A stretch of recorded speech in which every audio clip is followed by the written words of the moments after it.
Diciembre me gustó pa' que te vayas. Frase inmortal del maestro José Alfredo Jiménez. Y así inicia su célebre canción Amarga Navidad. La realidad es que esta canción está muy ligada al recuerdo de la experiencia que tuve, pues mi esposo y yo la escuchábamos todo el tiempo mientras empacábamos nuestras cosas para mudarnos.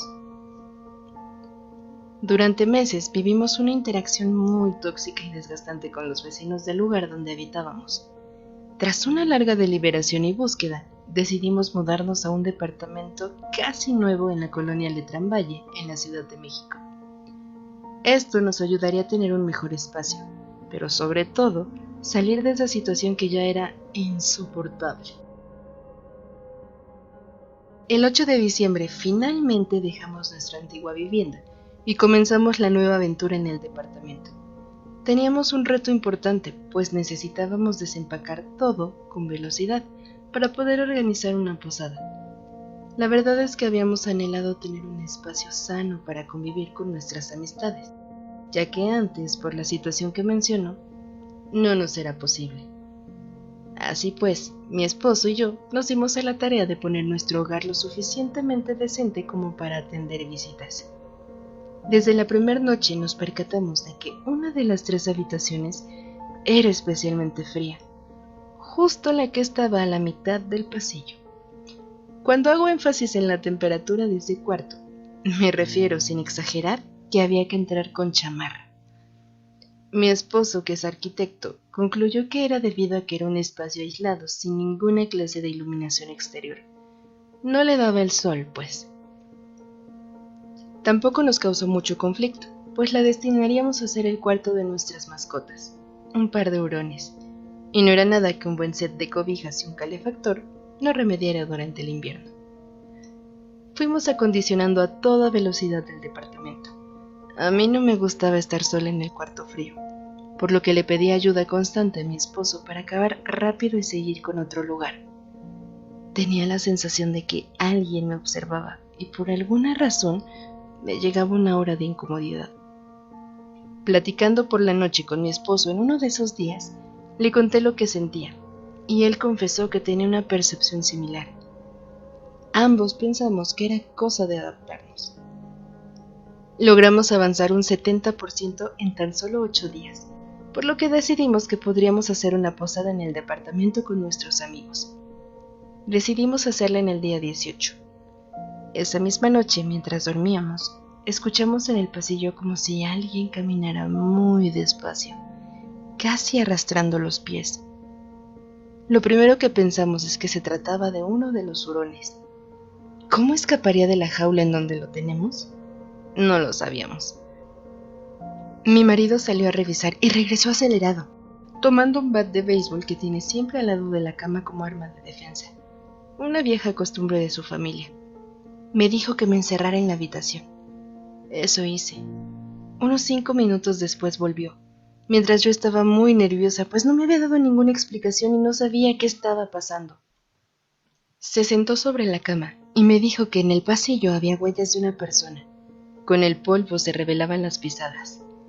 Y que revisó todo el departamento, pero no encontró nada. Inmediatamente revisamos las 2 cámaras que tenemos, una para vigilar a los hurones y otra para vigilar la entrada, pero no aparecía nada en la grabación. Llegó el día de la posada y teníamos muchas expectativas. La gente se presentó puntualmente y todo iba de maravilla. No éramos muchas personas, 10 a lo mucho, sin contarme a mí ni a mi esposo. La mayoría eran amigos míos y un par de compañeros de trabajo de mi esposo. La verdad es que también estábamos muy acelerados. Atender visitas siempre es cansado, y aunque nos fuimos tornando mi esposo y yo, el enfoque es hacia los invitados, y de pronto pierde uno la noción del tiempo y del espacio. A medida que se fue haciendo más tarde, los invitados fueron abandonando la posada. Cerca de la medianoche ya éramos la mitad del número original y con algunos tragos encima entramos en el modo de que cada uno se atendía. Ya habíamos terminado nuestro horario de atención de visitas. Ahora todos debían sentirse como en su casa. De la nada, uno de los compañeros del trabajo de mi esposo, Roberto, regresó a la sala después de servirse un trago y nos dice que está muy apenado por haber despertado a mi mamá. Confundida le dije que no entendía de lo que me hablaba. Roberto entonces explicó que al irse a servir su bebida, vio a una mujer mayor salir del cuarto del pasillo. Él le dijo buenas noches y vio cómo la mujer estaba mal encarada. Según Roberto, la mujer le dijo que quería que todos se fueran de su casa y volvió refunfuñando a la habitación de la que había salido. Roberto contó todo esto genuinamente apenado, mientras que mi esposo y yo nos quedábamos pálidos de la impresión. Explicamos a todos los invitados que aún quedaban que mi mamá no estaba en casa, que de hecho ni la conocía aún. Los llevamos al cuarto de los hurones, donde pudieron apreciar que nadie podría dormir ahí. Literalmente en ese momento tomaron sus cosas y se fueron muy asustados. Nosotros no podíamos huir, no así al menos. Esa noche casi no dormimos, con el temor de ver a la supuesta anciana. Afortunadamente nunca la vimos. Seguimos escuchando pasos y viendo evidencia de que alguien había estado caminando. El fantasma o lo que haya sido se empeñó en destruir nuestras cosas. Platos y vasos se rompían sin explicación en la cocina. La puerta de esa habitación se azotaba y se le ponía solo el seguro. Se volvió algo tan incómodo que tuvimos que volvernos a mudar en pocos meses.